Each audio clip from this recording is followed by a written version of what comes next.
টিউচনত প্ৰথম আহিছা যেতিকে তহঁতক মই কেইটামান প্ৰশ্নই সুধো ওকে বাইদেউ আমি ৰেডি তহঁতে ৰেডি যদি প্ৰথম প্ৰশ্নটো মই কেনেকৈ সুধো কেনেকৈ তই কচোন ৰাৱণে সীতাক কিয় হৰণ কৰিছিল বাইদেউ মই সিতা জন্মই পৰা নাছিলোঁ তথাপিও মই উত্তৰটো মিলেই কওঁ ৰাৱণে হৰণৰ বাহিৰে যোগ বিয়োগ পূৰণ একোৱে নাজানিছিল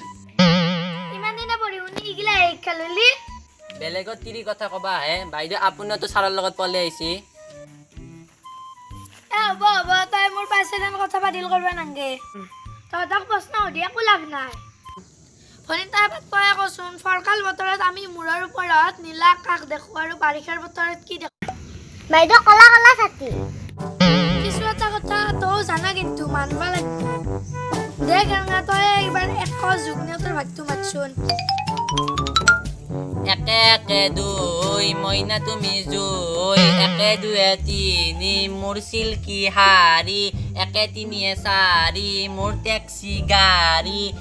একে চাৰিয়ে পাঁচ ঘূৰি ঘূৰি নাচ তই আপাৰ পৰা আপি হবা আৰু বেছি দিন নালগে চলি হাত চাই থাক ই আপাৰ পৰা আপি হবা বেছি দিন আৰু নালগে তহঁতে কাটাত জানো যাবাৰ টিউচন পঢ়ছিলিয়ে তহঁতে বেংগলত পঢ়লি কেনেকে ডাঙৰ মানুহ হবিয়ে জীৱনৰ লক্ষ্য উদ্দেশ্য বোলা বস্তু নাই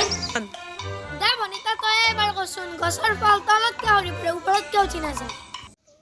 বাইদেউ ওপৰত যে খা মানুহ নাই তলত যে খা মানুহ আছে তহঁতক আজি মই কিছু প্ৰশ্ন সুধিলো তহঁতৰ স্কুলৰ পৰীক্ষা কেতিয়া হ'বনো বাইদেউ আমাৰ স্কুলৰ পৰীক্ষা শেষ হৈছে যা কিনো কয় তহঁতৰ স্কুলৰ পৰীক্ষাৰ কথা মই একো গমেই নাপালো বাইদেউ আপুনি স্কুলৰ পৰীক্ষাৰ কথা ক'ত গম পাব এক্সাম আহিল খবৰ নিদিয়াকৈ খাই হেনো ষ্টুডেণ্টৰ মাথা সুখৰ কথা যে মোৰ হাতত মোবাইল আছে ইয়াত চেনি খাবলৈ ইমান সহজ ৰহতলে গেলো 2 দিনতে এক্সাম ফেল আৰে ভাই মাথা কা যদি আমাৰ ভিডিঅ'টো ভাল লাগে লাইক কমেণ্ট শ্বেয়াৰ ছাবস্ক্ৰাইব কৰি দিব